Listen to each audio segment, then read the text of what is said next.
She doesn't want to fit in, damn it! Why can't you admit that? Jake, she's a child. She doesn't know any better. That's what she wants you to believe!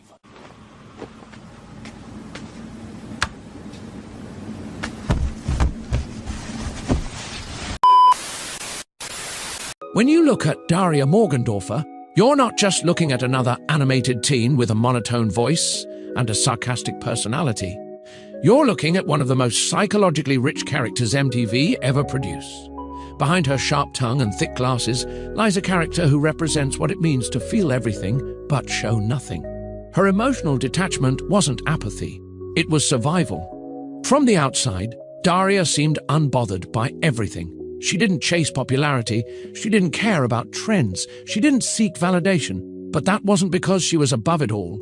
It was because she had already realized that chasing acceptance in a superficial world leads to disappointment. Mom's resentful that she has to work so hard, which obscures her guilt about actually wanting to work so hard. Dad's guilty about being less driven than Mom, but thinks it's wrong to feel that way, so he hides behind a smokescreen of cluelessness. Quinn wears superficiality like a suit of armor because she's afraid of looking inside and finding absolutely nothing. And I'm so defended that I actively work to make people dislike me so I won't feel bad when they do. Can I go now? Daria learned early on that emotions were messy and often went unheard.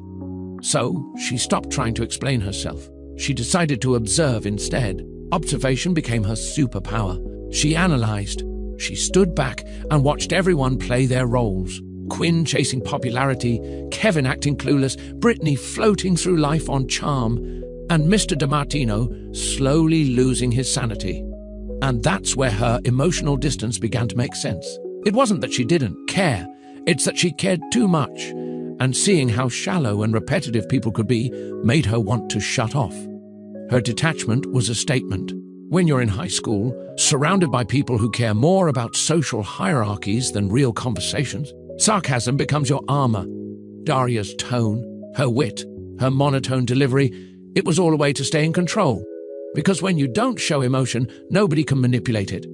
But here's the twist. Daria, emotional distance didn't mean she lacked empathy. In fact, she had more empathy than most of the people around her. She just expressed it differently.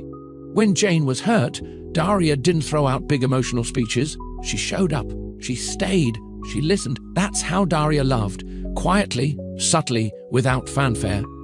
She wasn't performative. She was real. You can see glimpses of her emotional depth in moments where she drops the act, like when she admitted feeling lonely, or when she finally told her parents that she needed space and understanding.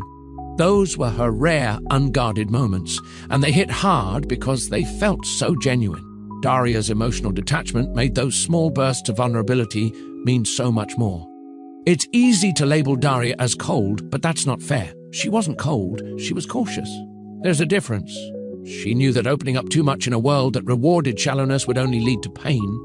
She built walls not because she wanted to keep everyone out, but because she was waiting for someone who'd actually want to climb over them.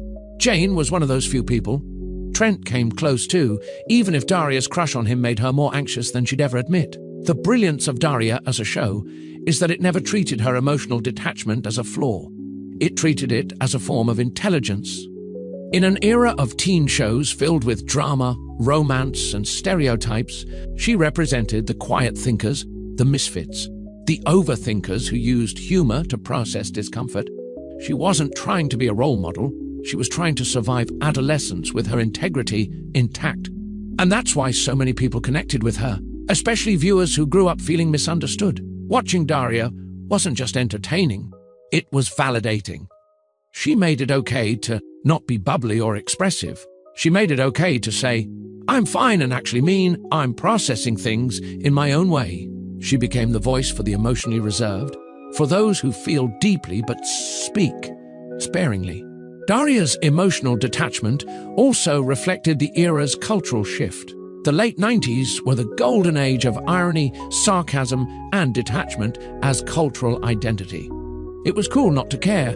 It was fashionable to be cynical.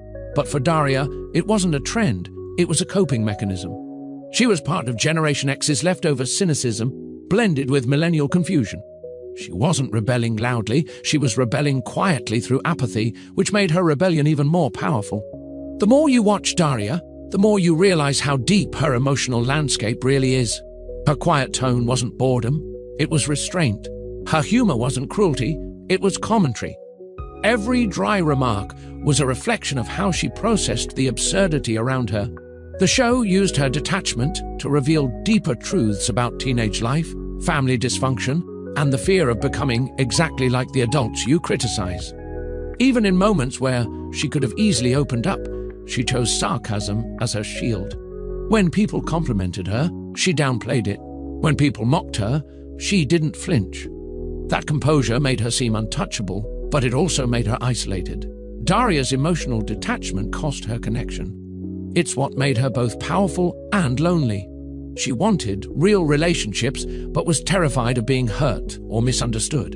In some ways, Daria's emotional distance was inherited. Helen, her mom, was also emotionally guarded in her own way, pouring everything into her work while avoiding vulnerability. Her dad, Jake, was overly emotional but directionless, proving that raw feelings without stability can be just as harmful. Daria saw both extremes and decided to pick neither. She chose control, and control for her meant detachment. When Daria did start to open up, it was usually after being pushed to her emotional limit, like when she had to confront her feelings about Jane's relationship with Tom, or when she felt the weight of loneliness catch up to her. Those moments cracked her calm exterior and reminded us that even the most self-contained people need to be seen and understood. The show was smart enough to never fully fix Daria. It didn't try to make her warm and bubbly by the end. It respected her boundaries.